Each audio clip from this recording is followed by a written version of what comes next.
Hello. आवाज़ आ रही है? चलिए। हेलो।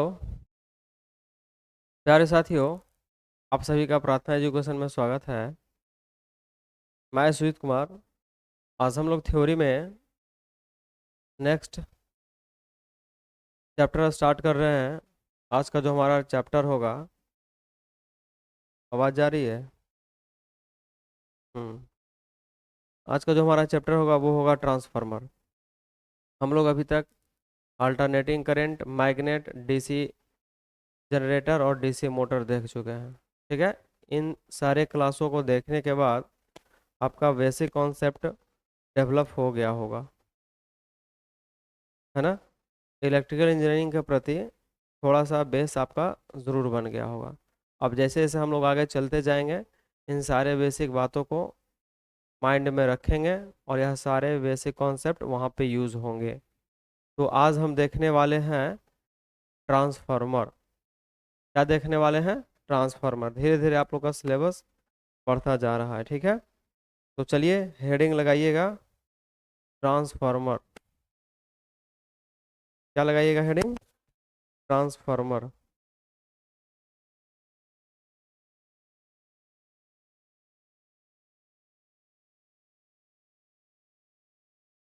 ट्रांसफार्मर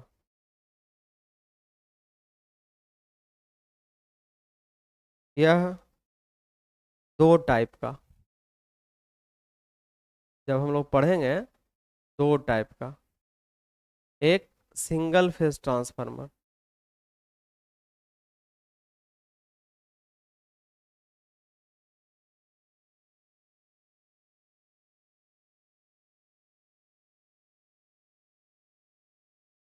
इसको शॉर्ट फॉर्म में हम लोग ऐसे लिखते हैं, एक फेज को फाई से डिनोट करते हैं, यानी सिंगल फेज।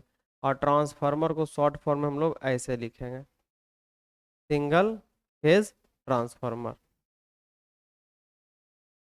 दूसरा जो होगा वो थ्री फेज।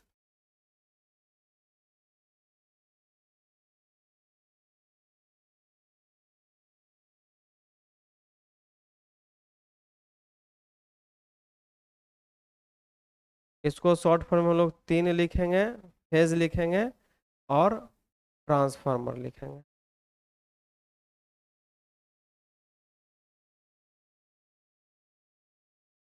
ये हो गया थ्री फेज, ये हो गया सिंगल फेज।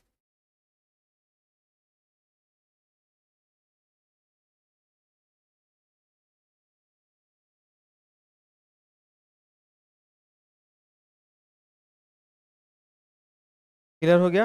यहाँ पर भी लिख लीजिए। ट्रांसफार्मर बोलने से यह डिवाइस आपके मस्तिष्क में उभर के आ रहा होगा। गली मोहल्ले में, चौक चौराहे पर देखिएगा कि ट्रांसफार्मर लगा हुआ होगा, है ना? और जब आपको ग्रिड, सब ग्रिड, पावर ग्रिड, यदि यहाँ पे जाने को मौका मिला होगा तो वहाँ भी बहुत बड़ा बड़ा ट्रांसफार्मर देखे होंगे। आपके घर जितना बड़ा बड़ा, है ना? आपका रूम जितना बड़ा बड़ा। लेकिन गली मोहल्ले में जो देखते हैं वो छोटा ट्रांसफार्मर होता है ना। तो गली मोहल्ले में जो ट्रांसफार्मर देख रहे हैं उसको हम लोग बोलते हैं स्टेप डाउन ट्रांसफार्मर, है ना? तो हम तो अभी स्टार्ट ही कर रहे हैं, लेकिन आपको इंट्रोड्यूस कराते चलेंगे ताकि आप रिमाइंड करिएगा, इमेजिंग करिएगा, तो चीज़ों को अच्छी तरीके से समझ में आएगा। आवाज़ आ रही है ना आप लोग को? चलिए।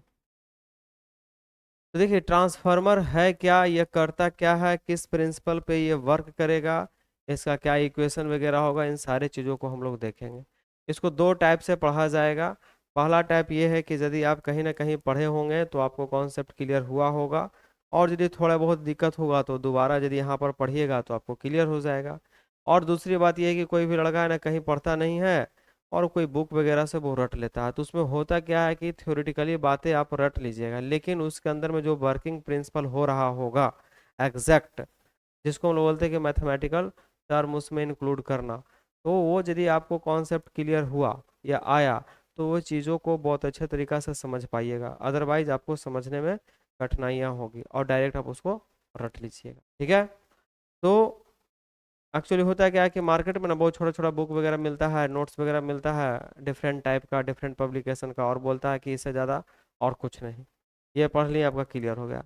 और उसमें लैंग्वेज बना बना के लिख दिया, लोग उसको रट रहा है, बहुत जगह हम देखे हैं। तो उसे होने वाला है नहीं। हाँ, वो कहाँ पर संभव हो सकता है कि जहाँ पर छोटा मोटा कुछ पूछ दिया, चलिए दो चार लाइन की बातें पूछ दी तो हो जाएगा, लेकिन आपको इसमें लंबा क्वेश्चन बनाना होगा, डीप जाना होगा, इन चीज़ों को काफ़ी दिन तक याद रखना होगा, तो इसके लिए आपको कॉन्सेप्ट के साथ पढ़ना होगा। क्लियर? इसीलिए हम सारे चीज़ों को आपके सिलेबस के अकॉर्डिंग, है ना, जो आपके सिलेबस में नहीं भी है तो बेसिक बातें की जानकारी रखनी ज़रूरी है, उसको भी हम पढ़ा दिए हैं, ठीक है, जिसके वजह से थोड़ा सा लेट हम चल रहे हैं, है ना। तो फिर भी हम प्रयास करेंगे कि आपके एग्ज़ाम के पहले तक सारे सिलेबस को हम खत्म करेंगे, ठीक है। तो हम बात कर रहे थे ट्रांसफार्मर को। तो ट्रांसफार्मर आपके माइंड में, आपके मस्तिष्क में इमेज आ गया होगा, उसका तस्वीर उभर के आ गया होगा, ठीक है।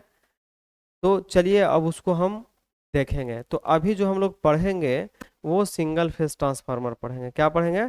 Single phase transformer. Single phase transformer, three phase transformer की आवश्यकता नहीं है, लेकिन ट्रांसफार्मर सिंगल फेज भी होगा और थ्री फेज भी होगा। क्लियर? अब देखिए इंट्रोडक्शन, ट्रांसफार्मर करता क्या है, अब हम देखेंगे इंट्रोडक्शन, मैंने परिचय से लीजिए, है ना।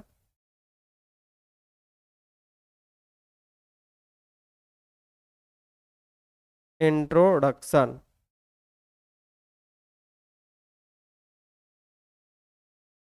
इंट्रोडक्शन, परिचय। किनका परिचय भाई? तो जिनको पढ़िएगा उनका परिचय लीजिएगा ना, तो बहुत अच्छा। तो आइए अब हम ट्रांसफार्मर का परिचय लें।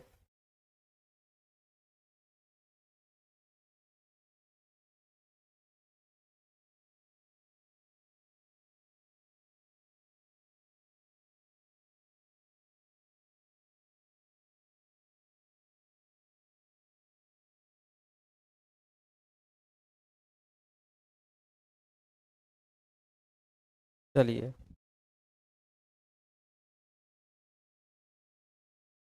जो आप देखते हैं मार्केट में, गली मोहल्ले चौक चौराहे पर ट्रांसफार्मर, उसको हम यहाँ पर बनाने का प्रयास कर रहे हैं। तो वो जो देख रहे हैं वो 3D है, और बहुत सारे उसमें ताम झाम लगा हुआ है। ताम झाम कहने का मतलब बाहरी ये चीज़ वो चीज़ है ना, हम उसको उसके इंटरनल चीज़ को पढ़ेंगे, है ना, और बाहरी आवरण को भी देख लेंगे, उसमें क्या क्या लगा हुआ होता है, इन सारी चीज़ों को हम लोग देखेंगे, घबराना नहीं है। आइए, तो हम इंट्रोडक्शन में यह देखेंगे कि यह ट्रांसफार्मर का कोर है। अंदर में जो होता है, जब ट्रांसफार्मर को खोलिएगा तो बाहर निकालिएगा तो इस टाइप का कोर नजर आएगा, और दोनों साइड में, एक साइड इसको और एक साइड इसको बोलते हैं, दोनों साइड में वाइंडिंग नजर आएगा। क्या नजर आएगा? वाइंडिंग। देखिए रिलैक्स मोड में पढ़ना है और स्थिर से पढ़ना है, ठीक है। तो चलिए, ट्रांसफार्मर बेसिकली करता क्या है, आप चीज़ों को समझ लीजिए। आपके मोहल्ले में, आपके गली में जो ट्रांसफार्मर लगा हुआ है, वहाँ पर देखिएगा कि जिस स्ट्रक्चर पर वो खड़ा, उसको हम प्रायः पोल बोलते हैं। क्या बोलते हैं? पोल, है ना। तो वहाँ पर देखिएगा कि एक ट्रांसफार्मर के साइड में थ्री फेज, सभी जगह लगा हुआ थ्री फेज, सिंगल फेज नहीं है, ठीक है। हम सिंगल फेज पढ़ेंगे और थ्री फेज में हम लोग आ जाते हैं, वो आसान हो जाता है। पहले सिंगल फेज समझ लेते हैं हम लोग। लेकिन हम लोग के गली मोहल्ला में जो ट्रांसफार्मर लगा हुआ है वो थ्री फेज ट्रांसफार्मर लगा हुआ है, इस बात को याद रखिएगा, ठीक है। Three phase step down transformer. आइए, तो हम देखते हैं उस ट्रांसफार्मर में क्या देखिएगा कि उसके एक साइड में सप्लाई दिया गया है, मैंने उसको तार से जोड़ दिया गया है। आपके भाषा में समझाने का प्रयास करेंगे, ठीक है। जो जोड़ा है तार से, उसको एनर्जी दिया है ना, वो 11,000 वोल्ट का है, 11 किलो वोल्ट का, है ना। यानी कि ट्रांसफार्मर वो क्या किया है, एनर्जी दिया है, और एक साइड से फिर वो एनर्जी ले रहा है। वो कितना लेता है? तो 220 वोल्ट, 440 वोल्ट, जो भी हम बताएंगे कहाँ पर 220 होता है और कहाँ पर 240 हो जाता है ना। जब सिंगल फेज, हम तो फेज टू न्यूट्रल, है ना, बात करते हैं तो 220, और यदि फेज टू फेज बात करते हैं, सॉरी लाइन टू लाइन बात करते हैं तो 240, तो 440। तो ये क्या कर रहा, ये 11,000 को लिया और आपको 220 या 440 देता है। हम आगे चलेंगे तो देखेंगे कि 440 कहाँ पे मिलेगा और 220 कहाँ पे मिलेगा, इसकी चर्चा नहीं करेंगे। बस हम ये दिखाना चाह रहे हैं आपको, यह बतलाना चाह रहे हैं आपको कि वो लिया बहुत हाई, 11,000 वोल्ट लिया, है ना, एक साइड में, और दूसरे साइड से आपको 220 दे रहा। तो लेता है ज़्यादा और देता है कम। तो स्टेप डाउन कहते हैं इसको, है ना। लिया ज़्यादा और दिया कम, इनपुट लिया बहुत ज़्यादा, आउटपुट दिया बहुत कम, है ना, तो उसको बोलते हैं डाउन कर दिया, तो स्टेप डाउन ट्रांसफार्मर। और स्टेप अप भी होता है, लेगा कम देगा ज़्यादा, उसको बोलते हैं स्टेप अप। वो कहाँ पर होता है, तो जनरेटिंग स्टेशन के पास होता है। जहाँ पे आप लोग बोल रहे हैं कि सर पावर सिस्टम में जनरेशन पढ़ाइए, तो वहाँ पर भी जनरेटर लगा हुआ होता है, जिसको हम लोग अल्टरनेटर बोलते हैं। वहाँ से बिजली पैदा होता है, ट्रांसफार्मर को देता है। वह बिजली क्या होता है, 11 किलो वोल्ट जनरेट हुआ, और वह ट्रांसफार्मर इतना बड़ा होता है, इतना हैवी होता है कि उसको बहुत हाई लेवल पर वोल्टेज को करके 132 किलो वोल्ट, है ना, 1,32,000 सुने होंगे, 2,20,000 सुने होंगे, है ना, सब कुछ हम लोग देखेंगे। उतना लेवल पे वोल्टेज को अप करके वो ट्रांसमिट कर देता है। अब बताइए कि आपका एनटीपीसी कहलगांव में है, बिहार की बात करें तो एनटीपीसी आपका मुजफ्फरपुर में है ना, आपका एनटीपीसी पटना में, बाढ़ में है ना, पटना डिस्ट्रिक्ट बोल रहे हैं हम। और तो देखिएगा कि वहाँ से क्या हो रहा है कि आपको पावर सप्लाई हो रहा है। आप ग्रामीण क्षेत्र में कहीं भी होंगे या फिर अदर स्टेट में होंगे, अदर गांव में होंगे, है ना, तो कितना दूरी पड़ रहा है, वहाँ पर आपके घर के पास बिजली आ रहा है ना। तो जनरेट होता है 11 किलो वोल्ट, यदि उसको अप करके नहीं पहुँचाया जाएगा, तो आपके पास पहुँचते पहुँचते हो सकता है 1 आध 2 वोल्ट मिलेगा, है ना। तो क्या करते हैं, उस लेवल को बना कर रखने के लिए स्टेप अप करना पड़ता है, और आपके पास पहुँचाया जाता है। देखिए आज का क्लास जो है हमारा इंट्रोडक्शन क्लास टाइप का है। आज इसमें हम लिखाने से कम बकेंगे ज़्यादा, तो चीज़ों को सुनिएगा सुनिएगा, वो ज़्यादा समझ में आएगा आपको। तो देखिए ये जो है उसका इंटरनल पार्ट है, इसको हम लोग क्या बोलते हैं, इस पर हम लोग वाइंडिंग करते हैं, इस पर हम लोग वाइंडिंग करते हैं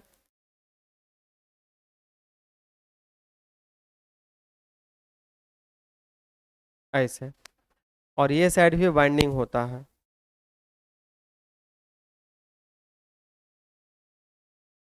फिगर ड्रॉ करेंगे आप लोग, ठीक है। इसको बोला जाता है कोर, और इसको बोला जाता है वाइंडिंग। तो ये आपका एल वी, एल वी का मतलब लो वोल्टेज, है ना, और इधर को बोलते हैं H we, high voltage. H V L V लिखा हुआ रहेगा तो ऐसा इसका होता है। एल वी का मतलब हो गया, एल वी का मतलब हो गया लो वोल्टेज, एच वी का मतलब हो गया हाई वोल्टेज, है ना। तो हम लोग बोलते हैं एल वी साइड मतलब लो वोल्टेज साइड का डिस्कशन किया जाएगा, बोलेंगे एच वी साइड मतलब हाई वोल्टेज की साइड डिस्कशन किया जाएगा, ठीक है। तो एक फिगर आप ऐसा देखें, अब मेरी बात को समझिएगा। हम यह बताना चाह रहे हैं कि ये साइड है जो एल वी है, ये साइड है जो एच वी है, तो ये जरूरी नहीं कि ये फिक्स हो गया। लड़के लोग में यही प्रॉब्लम होता है कि जो हम बोर्ड पर लिख दिए तो समझ लेता है कि यही होता है और यही है, नहीं, यह आपका एच भी हो सकता है, और यह आपका एल भी हो सकता है।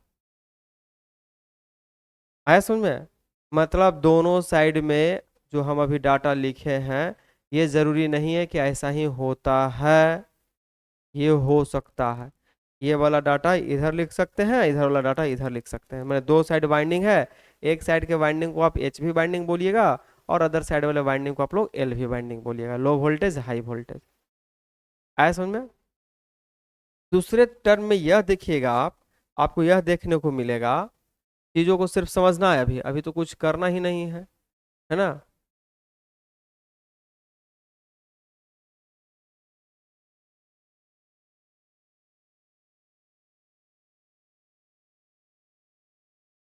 दूसरे टर्म में ये देखिएगा आप कि कहीं कहीं आपको ऐसा मिलेगा, पहले चीजों को एकदम अच्छे तरीके से समझ लेना, सारे कॉन्सेप्ट आपके माइंड में आ जाएंगे एकदम बहुत आसान तरीका से।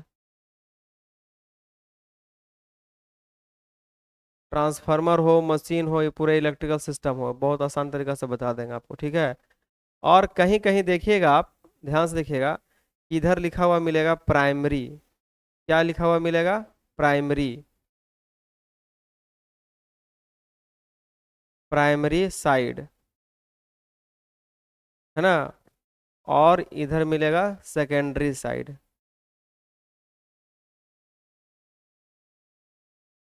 सेकेंडरी साइड,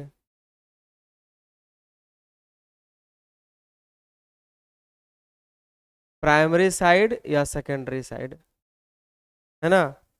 अच्छा, लैंग्वेज में तो कोई दिक्कत नहीं हो रहा होगा, ये सब बहुत पहले से पढ़ा होगा, सेकेंडरी स्कूल प्राइमरी स्कूल तो उसी का स्पेलिंग लिख दे रहे हैं, कोई तो दिक्कत है ही नहीं है ना। चलिए, अब ध्यान से देखिएगा, प्राइमरी साइड किसको बोलेंगे और सेकेंडरी किसको बोलेंगे। ये जरूरी नहीं है कि हम प्राइमरी यहाँ पर लिख दिए हैं तो यहीं पर प्राइमरी होगा। प्राइमरी इधर भी लिखा जा सकता है, इस साइड को भी प्राइमरी बोल सकते हैं। सेकेंडरी यहाँ पर लिखा जा सकता है, सेकेंडरी यहाँ पर हो सकता है। वह निर्भर करेगा हम कैसे उसमें सप्लाई दे रहे हैं, कहाँ पे हम सप्लाई दे रहे हैं और कहाँ से हम लोड ले रहे हैं। सप्लाई या लोड को समझिएगा, लोड को हम फिर से समझाना चाहेंगे। आपके गली मोहल्ले में ट्रांसफार्मर आ गया है, किसी के यहाँ कनेक्शन अभी नहीं गया है, सिर्फ पॉल पे रखा गया है, जहाँ पर रखा जाता है स्ट्रक्चर पे, ठीक है। उसमें 11,000 सप्लाई दे दिया गया, वो चालू कर दिया गया। अब क्या करिएगा, वहां से आपके मोहल्ला में जैसा ही सप्लाई दिया, यानी ट्रांसफार्मर लोड पे आ गया। आपके मोहल्ला के अलावा आपके बगल वाले मोहल्ला को भी यदि सप्लाई दे दिया तो कहेंगे कि लोड बढ़ गया। अब आपके यहाँ मान के चलिए कि हीटर नहीं जल रहा है ना। जैसे ही हीटर जलाइएगा तो लोड बढ़ गया, है ना। रात का टाइम में सब लोग बहुत बिजली खपत करने लगते हैं, मतलब ट्रांसफार्मर रात को लोड पे हो गया बहुत ज़्यादा। इसी कारण क्या होता है, कभी कभी देखते हो गर्मी के मौसम में कि जल्दी जल्दी लाइन कट जा रहा है, उसको बोलते हैं हम लोग ट्रिप होना। एक्चुअली क्या होता है कि उसकी सख्ती से ज़्यादा लोग यूज करने लगे हैं। ट्रांसफार्मर को जिस मोहल्ला में चाहिए वहाँ पर लोग आवेदन देते हैं, कहाँ, तो बिजली विभाग में, जहाँ आप अभी जाने वाले हैं, है ना, कि हमको इस मोहल्ला में, है ना, मान के चलिए आपका किसी मोहल्ला में घर है, आप नया नया घर बनाए या पर वहाँ पर आपका घर है, तो बिजली कनेक्शन लीजिएगा तो बिजली डिपार्टमेंट क्या करता है, आपको कनेक्शन देता है। तो वह देखता है कि उस मोहल्ला में, यानी फलना मोहल्ला में 100 घर है और 100 घर में हमको बिजली सप्लाई करना है, तो सबसे पूछा जाता है कि क्या क्या यूज करिएगा। तो वह आदमी बतलाता है कि वो मोटर चलाएंगे, मतलब अपने दिमाग में कैलकुलेट कर करके वहाँ बोलता है 1 किलो वाट का लोड दे दीजिए, कोई बोलता है कि नहीं 2 किलो वाट का लोड दीजिए। आप मान के चलिए कि 1 किलो वाट का लोड ले लिए हैं और घर में यूज कर रहे हैं 1.5 किलो वाट या 2 किलो वाट, और जिस दिन आपको उस डिपार्टमेंट का आदमी आकर के आपके घर में छापा मार दिया, देख लिया, तो भारी भरकम फाइन कर देगा। इसीलिए जितना लोड आप यूज करते हैं उतना का आप वहां जाके इंफॉर्मेशन दे दीजिए। आपके पास मान के चलिए कि अभी गरीबी अवस्था, अभी अवस्था ठीक नहीं है, तो एसी नहीं लगाए हैं, कूलर नहीं लगाए हैं, आराम से वो टुकटुकिया पंखा चल रहा है, बल्ब जल रहा है ना, नौकरी हो गया, पैसा आने लगा, या कुछ भी किया, है ना, प्रोग्रेस हो गया, तो उस टाइम आपके यहाँ एसी आ जाएगा, फ्रिज आ जाएगा, वॉशिंग मशीन आ जाएगा। इसका मतलब क्या हुआ कि लोड की कैपेसिटी बढ़ते जा रही है। तो जल्द से जल्द जाइएगा आप बिजली डिपार्टमेंट में, बोलिएगा कि भैया लोड अब हमको बढ़ाना है। ऐसा नहीं कि मस्ती में पड़े रहिएगा।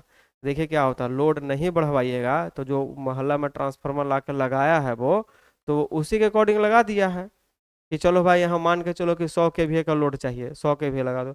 अब मोहल्ला वाला क्या किया, है ना, सबका धीरे धीरे तरक्की हुआ तो पंखा से एसी पे आ गया, है ना। एसी जो है 1 टन का यूज करेगा, 1.5 टन का यूज करेगा, तो लोड तो बढ़ेगा। अब बेचारा ट्रांसफार्मर चिल्ला रहा है, मत दो इतना लोड, मत दो, बर्दाश्त नहीं करेंगे। लोग इसके बात को समझ ही नहीं रहा है। क्या करता है, ट्रांसफार्मर कहता है ठीक है अब दे दिया लोड, ना हम गए। आगे चलेंगे बहुत इंटरेस्ट लगेगा इसके अंदर में, जब हम ऑपरेशन बताएंगे दिखाएंगे, अभी तो हमसे बता रहे हैं, ऐसा ही बोल रहे हैं, ठीक है। तो उस समय क्या हम लोग बोलते हैं कि लोड बढ़ गया, लोड बढ़ना और लोड घटना समझ में आ रहा है आपको। और जैसे ही 9 से 10 सुबह बजता है, सुबह में भी पीक लोड पे आ जाता है आपका ट्रांसफार्मर, तभी लोग मोटर चालू कर देते हैं। ग्रामीण क्षेत्र तो छोड़ दिए, शहरी क्षेत्र में तो हर घर में मोटर है ना।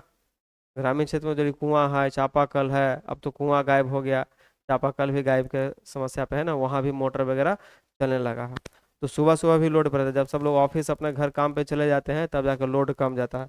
घर का बिजली बल्ब बंद कर दिया, पंखा बंद कर दिया, तो लोड समझ में आ रहा है आपको।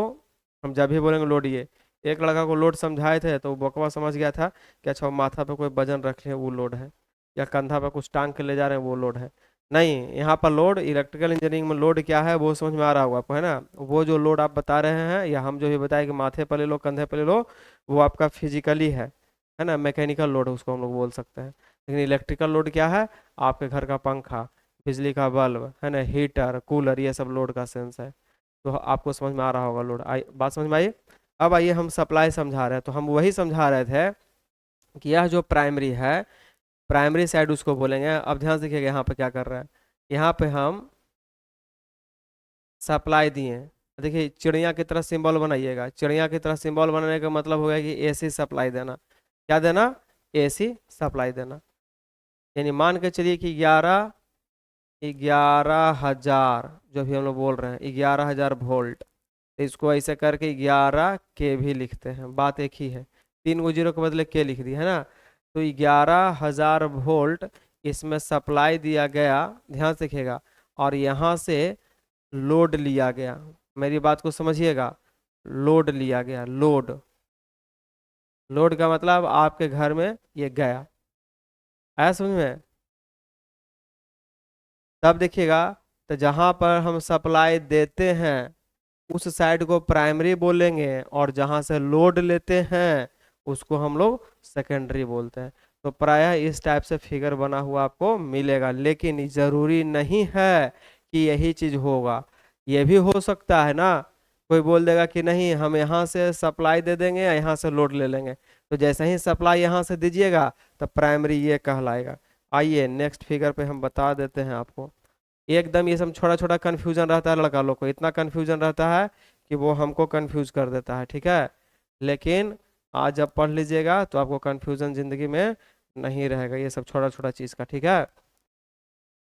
देखिए एकदम बिंदास मूड में, रिलैक्स मूड में पढ़ना है आपको, पर डे पढ़ना है, एक भी दिन नहीं छोड़ना है, इतना काम खाली कर लीजिए आपका सिलेक्शन पक्का हो जाएगा। रेलवे में भी बहुत बड़ी वैकेंसी आ रही है, जेई का भी वैकेंसी आ चुका है, तो जो डिप्लोमा के विद्यार्थी होंगे, है ना, उनके लिए बहुत ही बेनिफिशियल होने वाला है। तो अभी तो हम इस सेशन को चला रहे हैं, बहुत जल्द हम सारे सेशन स्टार्ट करेंगे, प्लस माइनस, है ना। ये मान के चलिए इधर से आप सप्लाई दे दिए, तो सप्लाई जब इधर से दे दीजिएगा, यही 11 किलो वोल्ट, हम ये बताना चाह रहे हैं सप्लाई इधर से दिए हैं, तो ये हो जाएगा प्राइमरी साइड, प्राइमरी साइड। और यहाँ से आप लोड ले लिए हैं, तो इसको क्या बोलेंगे, सेकेंडरी साइड।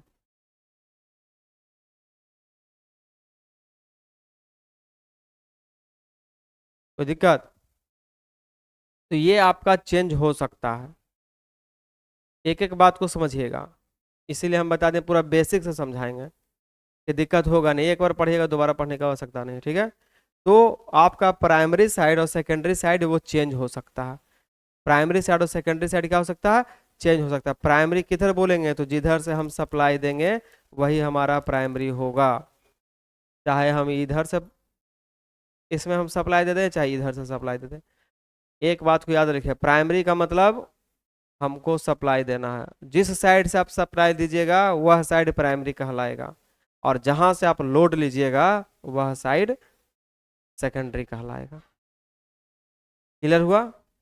अब ध्यान दीजिएगा, आपको हम अभी बताए हैं, है ना, ये तो हो गया, ये जो भी फिगर देख लिए, 11,000 किलो वोल्ट इसमें देते हैं, और लोड में इधर हम लोग 440 वोल्ट मिलता है या फिर 230 वोल्ट कहिए, है ना, ये मिलता है। तो लेता है कितना है भी 11,000 में, और दे रहा है कितना बगैर हजार में, 100 में दे रहा है, नहीं जी। तो क्या हो गया, ये स्टेप डाउन कर दिया, क्या कर दिया, स्टेप डाउन कर दिया। तो ये गली मोहल्ला में जो लगा हुआ रहता है ये स्टेप डाउन ट्रांसफार्मर होता है। लेकिन पावर ग्रिड में जाइएगा, पावर ग्रिड में जाइएगा, है ना, तो वहां क्या करता है कि उसको मिलता है 11,000 किलो वोल्ट, लेकिन वो जब सेकेंडरी साइड में सप्लाई देने लगता है बाहर में, जब ट्रांसमिशन करता है वो, तो करता है 1,32,000 पे, है ना, 2,20,000, बहुत हैवी अमाउंट में, है ना, ट्रांसमिट करता है, उसको हम लोग बोलते हैं स्टेप अप ट्रांसफार्मर। तो हम आगे चलेंगे तो स्टेप अप स्टेप डाउन समझाएंगे।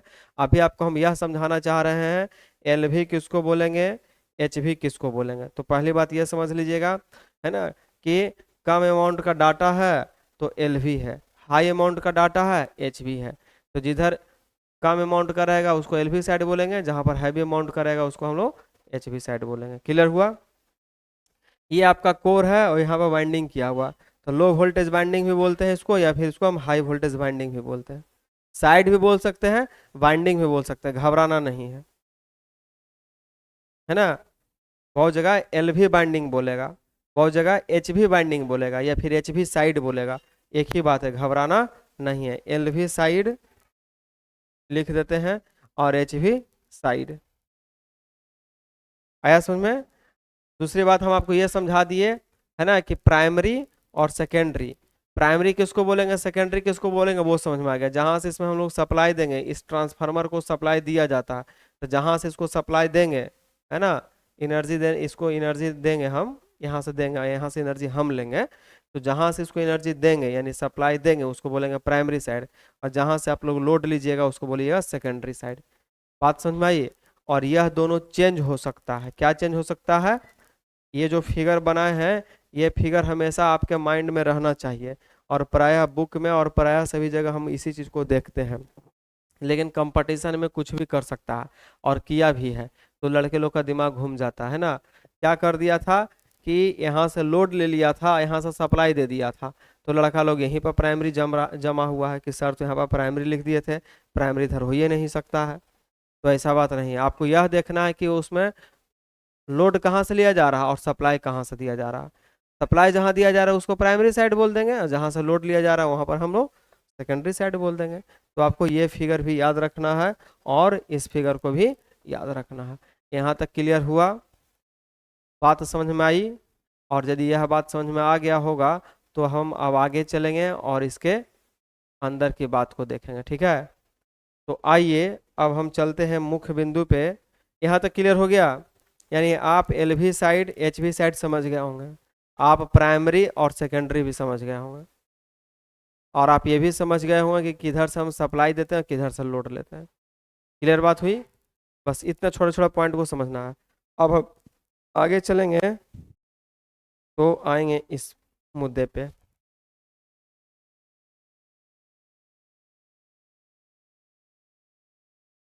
आइए,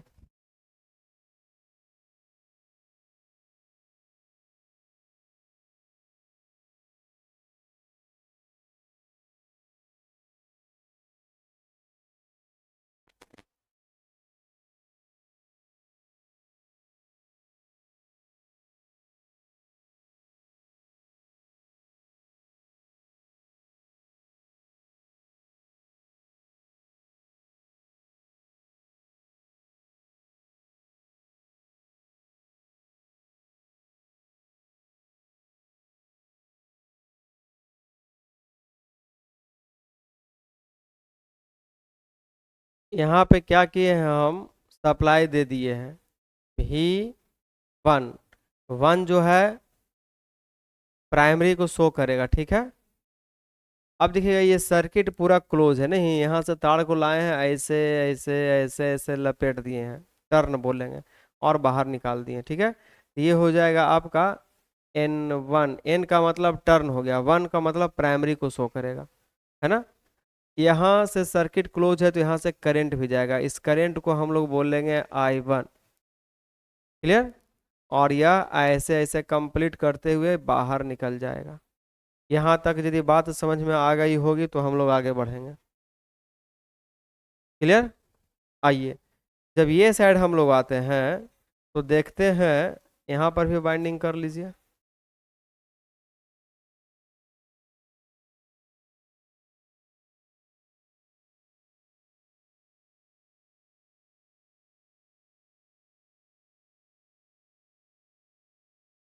यहाँ पर लिखेंगे लोड, यहाँ पर भी टर्न है, N2 लिखेंगे, यहाँ पर भी करंट जाएगा, I2 लिखेंगे, यहाँ पर भी वोल्टेज है, इस लोड के पास क्या है, वोल्टेज है, जिसको हम लोग V2 लिखेंगे। अब थोड़ा समझिएगा, हम तो ऐसे वर्किंग प्रिंसिपल अभी नहीं, अभी तो बस ऐसे इंट्रोडक्शन समझा रहे हैं। अब देखिएगा आपको ऐसा मिलेगा, और दूसरी चीज आपको ये भी मिलेगा। क्या मिलेगा? तो आइए,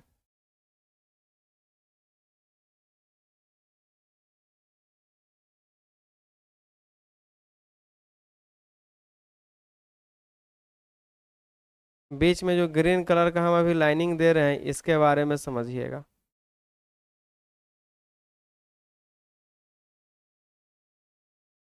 ध्यान से देखिएगा, आपको मालूम है क्वाइलिंग कर दिए हैं, वाइंडिंग कर दिए हैं, इसका दो छोर है, यहाँ पर आप सप्लाई दे दिए हैं V1, मान के चलिए कि आप 11 किलो वोल्ट दे दिए हैं, ऐसा समझिएगा। ये V1 है और ये सर्किट पूरा क्लोज हो चुका है, ये इसका कोई भी तार, इसका कोई भी बाइंडिंग इससे लिंक टच है नहीं है, ये बेचारा अलग है, ये बेचारा अलग है। और दोनों को अलग अलग कोर पे कर देते हैं और इसको बीच में तेल रहता है, तेल में डाल देते हैं, जिसको ट्रांसफार्मर ऑयल बोलते हैं ना, वो डाला हुआ रहता है। किसके लिए डालते हैं, क्यों डालते हैं, सारे चर्चा चलेगी अभी। तो आज तो पहला क्लास ही है, हम रिलैक्स मोड में ले चल रहे हैं आपको। तब देखिएगा, आपको मालूम है कि जैसे ही इसमें करंट दिए हो, ये करंट है, ये करंट है, ये करंट है, ये करंट, इस कॉइल में इस प्रकार से करंट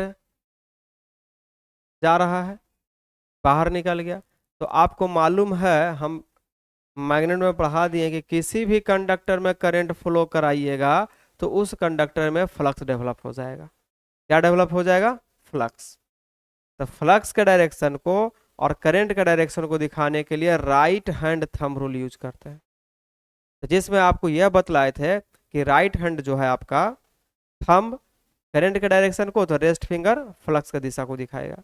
यदि आप अंगूठा इधर रखे हैं तो रेस्ट फिंगर इधर जा रहा है, कोई बोले कि नहीं अंगूठा इधर कर देंगे तो अंगुली इधर मुड़ जाएगा। यानी यह जो अंगुली मुड़ रहा है कभी इधर और कभी इधर, ये किस पर निर्भर कर रहा है, अंगूठा किधर रख रहे हैं। इसका मतलब क्या हुआ कि करंट का डायरेक्शन को यदि चेंज करिएगा आप, तो फ्लक्स का डायरेक्शन क्या हो जाएगा, चेंज हो जाएगा। करंट का डायरेक्शन किस पर निर्भर करेगा, सॉरी फ्लक्स का डायरेक्शन किस पर निर्भर करेगा, करंट के डायरेक्शन पर, करंट आप कैसा फ्लो करवा रहे हैं। बात समझ आई। तो उसी प्रकार से यहाँ पर यह देखेंगे, ध्यान से देखिएगा, वो जो हम बताए थे, मेरी बात को समझिए, अभी क्या हम बोले, ये कंडक्टर है, चीजों को समझ लीजिए बढ़िया से, नहीं तो कोई गड़बड़ी फिर नहीं होगा, तो गड़बड़ी हो जाएगा। इसमें फ्लक्स आया, ये सिंगल कंडक्टर है, ठीक है। तब इसमें हम बदलाए हैं कि थंब, थंब करेंट को, है ना, रेस्ट फिंगर, मैंने बची हुई जो अंगुलियां हैं ना वो फ्लक्स का डायरेक्शन, इतना बता दिया आपको, समझ गया। ये क्या स्ट्रेट कंडक्टर, सिंगल कंडक्टर जो ही बोलिएगा, लेकिन जैसे ही क्वाइल हो जाएगा, जैसे ही क्या हो जाएगा, क्वाइल, चीजों को समझ लीजिए थोड़ा सा, इसको बोलेंगे क्वाइल। ये कोर है और कोर पर हम लोग बाइंडिंग कर दिए तो क्वाइल हो गया। तो क्वाइल में एक छोर से करंट को भेजिएगा तो दूसरे छोर से करंट बाहर निकल जाएगा, जब भेजेंगे तो ऐसे ये डायरेक्शन होगा मेरा, नहीं तो देखिए ध्यान से देखिएगा, क्वाइल के लिए, क्वाइल के लिए अभी ना बताए कि करंट जैसा ही जाएगा तब फील्ड डेवलप होगा, है ना। तो फील्ड का डायरेक्शन और करंट का डायरेक्शन कैसे बताइएगा, उसके लिए हम क्या बताए, right hand thumb rule use करिएगा। तो अभी तो हम ये बता दिए आपको, कोई लगा हमको से ये पूछ सकता है कि सर आप तो बोलते हैं कि अंगूठा करंट का डायरेक्शन, तो ये फ्लक्स का डायरेक्शन, लेकिन यहाँ पर हम अभी चेंज कर देने वाले हैं। क्या चेंज कर देने वाले हैं, तो देखिए आपको बताए कि ये जो पूरा फिंगर है फ्लक्स को शो करेगा, ये करंट को शो करेगा। अब उल्टा कर रहे हैं कि नहीं, यदि यह पूरा करंट को शो करेगा ना, तो अंगूठा आपको फ्लक्स की दिशा को शो करेगा। तो ये क्वाइल के जगह पर ये यूज करेंगे, कहाँ पे करेंगे, क्वाइल में। तो देखिए क्वाइल के जगह पर देखिए, आप अपने हाथ को ऐसे रख दीजिए तो पूरा उंगली देखिए ऊपर जा रहा है, यानी करंट की दिशा में आपका उंगली है ना जी, करंट की दिशा में आप उंगली को रखिए तो अंगूठा किधर जाएगा, ये डायरेक्शन में जाएगा। मतलब यह हो गया, अंगूठा आपका इस दिशा में आ गया, ये हो गया अंगूठा का दिशा, तो ये है आपका फ्लक्स का दिशा। मतलब ये हो गया कि यहाँ पे नॉर्थ पोल बनेगा और यहाँ पे साउथ पोल बन जाएगा इस कोर में, इसका मतलब ये होता है। अच्छे तरीके से नोट करिए इसको। तो क्वाइल के कंडीशन में और स्ट्रेट वायर, ये मान लीजिए कि कंडक्टर है, इसको हम हाथ से पकड़ लिए हैं, अब एक आदमी बोल दिया कि नहीं करंट इस डायरेक्शन से जा रहा है, तो फ्लक्स इधर जाएगा। आया समझ में, स्ट्रेट कंडक्टर बोलते हैं। मैंने एक कंडक्टर, एक तार को हाथ में ले लीजिए और उस पर आप लोग करंट का दिशा और फ्लक्स का दिशा दिखाना चाहेंगे तो ऐसे समझिएगा। लेकिन यदि यही तार को किसी भी मटेरियल पर वाइंडिंग कर दीजिएगा, जिसको बोलते हैं कॉइल का फॉर्मेशन हो गया, और तब आप उसमें करंट दीजिएगा, तब वहां फ्लक्स उत्पन्न होगा।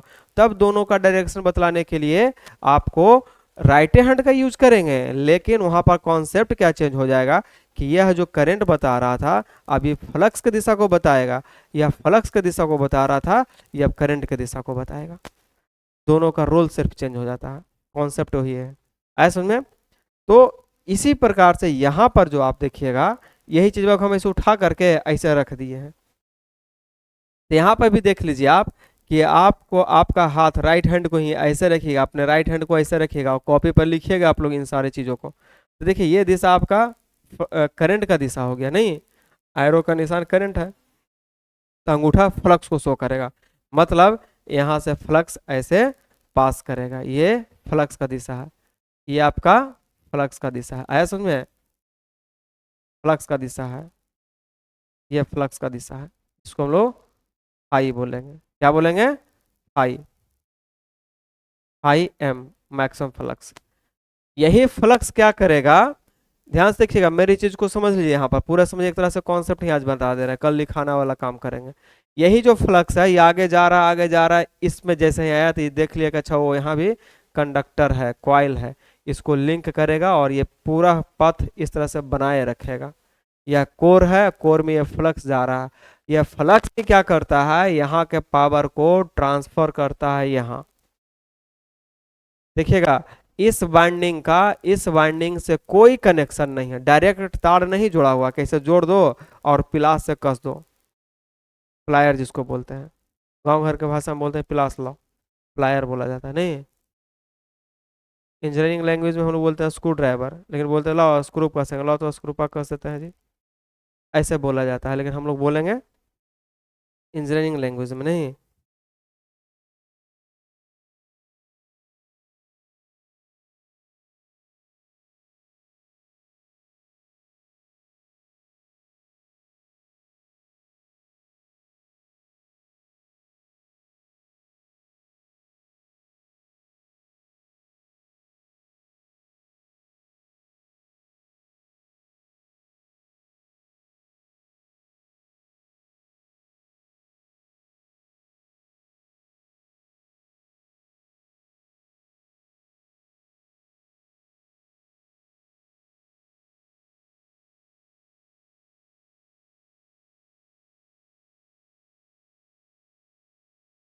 समझ में आई आपको? तो यहाँ पर क्या हो गया कि यहाँ पर जो है इस कॉइल से कोई कनेक्शन नहीं है, डायरेक्ट, डायरेक्ट होता है तो बोलते हैं इलेक्ट्रिकल कनेक्शन, है ना, लेकिन किसके थ्रू ये ट्रांसफर हो रहा है, तो मैग्नेटिक फ्लक्स के थ्रू। तो हम बताएंगे कि ट्रांसफार्मर जो है मैग्नेटिक कपलिंग डिवाइस है। हम ये सारा पॉइंट पहले लिखा देते हैं, लेकिन सोचे कि लिखा देंगे तो फिर उसको समझ में नहीं आएगा, तो पहले समझा देते हैं फिर बाद में लिखाएंगे। Not electrically connected, electrically connected नहीं है। कैसा कनेक्शन है इसके थ्रू, इसके अंदर में मैग्नेटिकली कनेक्टेड कनेक्शन है ना, मैग्नेटिक के थ्रू कनेक्टेड है, मैग्नेटिक सर्किट के थ्रू कनेक्टेड है, आ रहा समझ में, इलेक्ट्रिकली सर्किट के थ्रू कनेक्टेड नहीं है। तो अब देखिएगा यहाँ पर, अब मेरी बात को समझिएगा, ये जो आप यहाँ पर सप्लाई दे रहे हो, ये वोल्टेज जो दे रहे हो, ये अल्टरनेटिंग नेचर है, एसी देते हैं, याद रखना, ट्रांसफार्मर किस पे वर्क करता है, एसी पे। एसी का मतलब क्या हो गया कि टाइमिंग टाइमिंग के साथ में ये वोल्टेज वेरिएशन कर रहा है ना, टाइम के रिस्पेक्ट में ये वेरी कर रहा, यानी कि आप जैसा ही इसमें करंट दिए हो, पहले समझ लो वोल्टेज आया, फिर सर्किट क्लोज है तो करंट आया, अब इस करंट के वजह से यहाँ पे फ्लक्स आया, आया कि नहीं आया, ये टाइम वेरिंग है, एसी नेचर का है, तो जो इसके थ्रू जो करंट उत्पन्न हुआ ये भी एसी नेचर का होगा, और इसके थ्रू जो फ्लक्स आया ये भी एसी नेचर का होगा। एसी नेचर कहने का मतलब टाइम के साथ वेरिंग। अब बताइए कि यहाँ पर यह जो सारा कंडक्टर है वो बेचारा रेस्ट मोशन में स्थिर है, क्या है, अस्थिर है, कोई कनेक्शन यहाँ पर नहीं है, घूम टहल रहा है जी नहीं, बाइंडिंग कर दिया चुपचाप बैठल है। लेकिन ये जो फ्लक्सवा जो आ रहा है ना, वो बेचारा हिलते डुलते आ रहा है, हिलते डुलते का मतलब ये टाइम के साथ वेरिंग करते आ रहा है। तो जैसे ही टाइम के साथ वेरिंग करते आएगा, ये बेचारा स्थिर अवस्था में बैठा हुआ है, तो यहाँ पर इंड्यूस्ड ईएमएफ होगा E1। E1 और V1 में आसमान जमीन का अंतर है। V1 हो गया जो आप सप्लाई दिए हो, और E1 जो हो गया, है ना, self induced EMF. Self inductance की वजह से वहां पर इंड्यूस्ड ईएमएफ हुआ। आ रहा समझे? हम बताए थे ना कि Faraday law of electromagnetic induction क्या बोलता है, वह यही बोलता है कि कंडक्टर को रखिए, स्टेट ऑफ कंडक्टर होना चाहिए, और मैग्नेटिक फ्लक्स होना चाहिए। क्या होना चाहिए? फ्लक्स। और दोनों के बीच में रिलेटिव मोशन होना चाहिए, मतलब ये मोशन में रहे चाहिए मोशन में रहे। दो टाइप का मोशन है ना, एक हो गया टाइम वेरिंग, एक हो गया टाइम इनवेरिएंट। मतलब एक हो गया कि जैसे मोशन का मतलब दो टाइप का हो गया, एक घूमते फिरते ऐसे आ रहा था, ऐसे मोशन हो गया, नहीं। एक हो गया क्या चीज कि नहीं, टाइम के साथ वो वेरिंग कर रहा है, तो वेरिंग नेचर का हो ही गया। तो देखो यहाँ पर कंडक्टर स्थिर से बेचा रहा है, ये नहीं घूम रहा है, लेकिन फ्लक्स जो है वो अल्टरनेटिंग नेचर का आ रहा है, तो जिसके वजह से इस क्वाइल में सेल्फ इंडक्टेंस होने के वजह से यहाँ पर ईएमएफ उत्पन्न होगा, जिसको बोलेंगे primary EMF, self induced EMF. तो जब भी ट्रांसफार्मर पढ़िएगा, कोई भी बुक आपके पास होगा तो ऐसा ही नजर आता होगा। तो इन चीज़ों का अब यदि समझ गए होंगे या समझ जाइएगा, अब बुक पढ़िएगा तो आपको बहुत इंटरेस्ट लगेगा, और नहीं तो फिर लेंदी लगता है क्या कह रहा है, कुछ पता नहीं चल रहा है। ये हिस्ट्री ज्योग्राफी नहीं है कि हम पढ़ दिए कि इतना ईस्वी में उसका जन्म हुआ था, और फलना युद्ध लड़ा था, उसमें फलना को मार दिया, है ना, वो विजयी हो गया। उसमें तो स्पष्ट लिखा हुआ है, पढ़ते जाते हैं हम, माइंड में इमेजिंग करते जाते हैं। यहाँ पर तो ये सब चीज़ लिखा हुआ जो समझ में नहीं आ रहा है कि क्या ई बन है क्या भी बन है। तो इसके लिए आपको एक टीचर की आवश्यकता पड़ेगी ही पड़ेगी। और यदि अच्छा कॉन्सेप्ट वाले टीचर मिल गए तो आपका कॉन्सेप्ट क्लियर हो जाएगा, तो और नहीं तो फिर प्रॉब्लम रहेगा आपको। ये वाला सर्किट समझ में आया? ये कंप्लीट प्राइमरी को आप लोग समझ गए। अब जो ये फ्लक्स आगे बढ़ा था, ध्यान से देखिएगा, ये फ्लक्स क्या किया, इसको लिंक किया, इसको क्या किया, लिंक किया। तो यहाँ पर भी ये टाइम वेरिंग आ रहा है, ये बेचारा कंडक्टर स्थिर से बैठा है, किसी को हिला डुला नहीं कर रहा है ना, अपने हिल रहा है। तो कहता अच्छा ठीक है, तुम आइए रहा नचते नचाते है ना, तो लो हम भी यहाँ पर ईएमएफ पैदा कर देते हैं, इसको बोलेंगे E2। इसको क्या बोलेंगे, टू। टू इंडिकेट करेगा सेकेंडरी को, और वन इंडिकेट करेगा प्राइमरी को। प्राइमरी किसको बोलेंगे, जहां से सप्लाई देंगे प्राइमरी कहलाएगा, और जहां से लोड लेंगे हम उसको सेकेंडरी कहलाएगा। इन सारे चीजों को आराम में समझ लीजिए, ठीक है। अब देखिएगा, ये तो E2 हुआ। अब मान के चलिए, अब देखिए ध्यान से देखिएगा, मेरी बात को समझिएगा, ये एकदम होगा ही होगा। मान के चलिए कि ट्रांसफार्मर आपके मोहल्ला में लाकर लगाया है, सब कुछ प्रक्रिया कर दिया है, सिर्फ आपके मोहल्ला में लाइन नहीं दिया है, सप्लाई नहीं दिया है, तो लोड में आप कनेक्टेड नहीं है, लेकिन लोड पे नहीं कनेक्टेड है, फिर भी यहाँ पर E2 होगा। अब जा कर के यदि यह सर्किट क्लोज हो गया, अब जा कर के यह सर्किट ऐसे क्लोज हो गया, तब हम बोलेंगे कि इस सर्किट में करंट फ्लो करें, देखो कंप्लीट सर्किट बन गया, तब करंट फ्लो करेगा। और यदि नहीं कंप्लीट हो रहा था तो करंट फ्लो नहीं करेगा, लेकिन सेकेंडरी ईएमएफ होगा। ईएमएफ समझ में आ रहा है, और वोल्टेज समझ में आ रहा है आपको? ये जो V2 लिखे, ये आपके घर का वोल्टेज है, आपके गांव का वोल्टेज है, आपके मोहल्ला का वोल्टेज है, ऐसा समझना है। ये लोड का वोल्टेज है। और ये जो E2 है, ये खुद उत्पन्न हुआ है। ये E2 किसके वजह से हो गया, तो इसको बोलेंगे म्यूचुअल इंडक्टेंस के वजह से हुआ।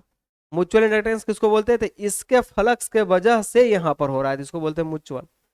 यहाँ पर किसके वजह से हुआ था, ये तो सेल्फ, खुद का देखो तो करंट, खुद का जो फ्लक्स आया उसके वजह से E1 आया।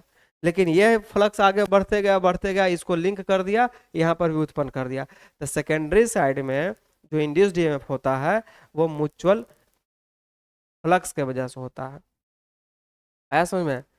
म्यूचुअल इंड्यूस्ड ईएमएफ उसको बोलते हैं। इस आधार पर हम लोग बोलते हैं कि ट्रांसफार्मर का वर्किंग कैसे होता है, तो जो अभी बतलाए हैं ट्रांसफार्मर का वर्किंग ऐसे होता है। इसी आधार पर बोला जाता है कि ट्रांसफार्मर जो है म्यूचुअल इंड्यूस्ड ईएमएफ है ना, म्यूचुअल इंड्यूस्ड ईएमएफ यहाँ पर ट्रांसफर हुआ, जिसके वजह से हुआ। और किस प्रिंसिपल पर वर्क करता है, तब Faraday law of electromagnetic induction के प्रिंसिपल पे यह वर्क करता है। आज समझ में? किन्हीं को दिक्कत?